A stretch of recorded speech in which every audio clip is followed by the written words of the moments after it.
Hi, we're going to go over some first aid or escape evacuation Gobag essentials. You'll see this is going to be not everything, obviously, and what we're going to talk about today is going to be just a couple of the essentials. This is going to be a multi-part thing that we'll go through, so this won't be the only video to show you what you could put in your go bag if you want. The first thing that I want to mention is when you're putting one of these bags together, you want to make sure that you can make your bag packable, as light as possible, and ready to go as easy as possible. And one way you can do that is by packing as many things like these. These are multi-tools. They are very helpful. They have many things that are very usable. Pliers, they have knives, different types of knives, screwdrivers, scissors, things like that. And you want to try to get stuff that's also corrosion resistant, which this one is here. This is a Gerber that I got from REI for $39, I believe. But it is corrosion resistant, so it'll be basically weatherproof. So that's an item, as well as many other items that you want to try to get in your go bag. So make sure you get a lot of multi-purpose tools. The next item I want to talk to you about is pocket saws. Now, there are about two different types, I believe. This is a pretty commonly used one. As you can see, it's just basically a cable with little itty-bitty teeth in it and two rings to hold on to. Now, good thing with this saw is, as you see here, you can actually cut a piece of green wood and notch out the ends, bend it into a bow, and then put this cord in between and use it as a bow saw. So that's very useful, especially if you're trying to cut wood for fires or whatever. But they do have another kind of saw, which actually looks like a chainsaw tooth bit, basically, and it has two rubber grip handles you can add to it, and you can actually cut down fairly good-sized trees with that. But this is definitely a must-have in your bag, and I think one of these costs somewhere around $3 to $4. Gloves. You want at least two different pairs of gloves. This one is the nitrile coated glove. This is good for handling certain objects that maybe a leather glove wouldn't be good for. It's easier, you can feel more in it. It's not as thick and bulky. It's a little thinner. They're usually cut resistant because of the nitrile on there, so they withstand, if you're handling sharp metal or sharp objects.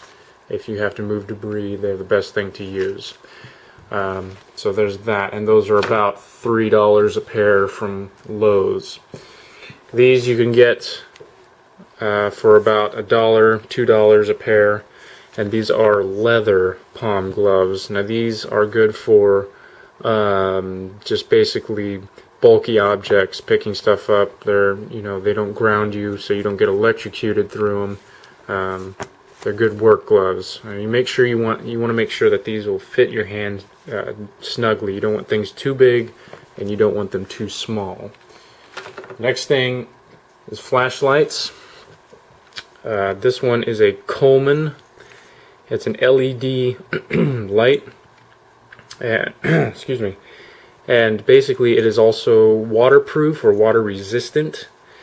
So that's another thing you want to make sure of. Like I said, with the multi-tools, make sure all your tools, if not most of them, are water resistant, because you never know if you're going to be stuck in a flood or if you're going to get caught somewhere where it's really wet. So this is a well-built flashlight. It's about $20 a light. They take 3 AAA batteries, and they're very easy to install. They just install each one here into the cylinder. It's very bright, small, compact, it's heavy duty, it's well built, but yet still bright and waterproof. So again, you want to make sure you always have one of these.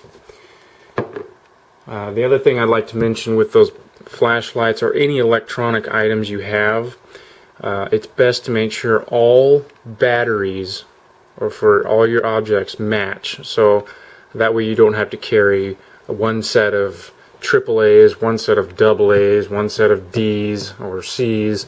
You want to make sure that all the objects that are in your bag are all AAAs or all AAs or whatever, because that'll eliminate the weight in your bag so you don't have to carry as much.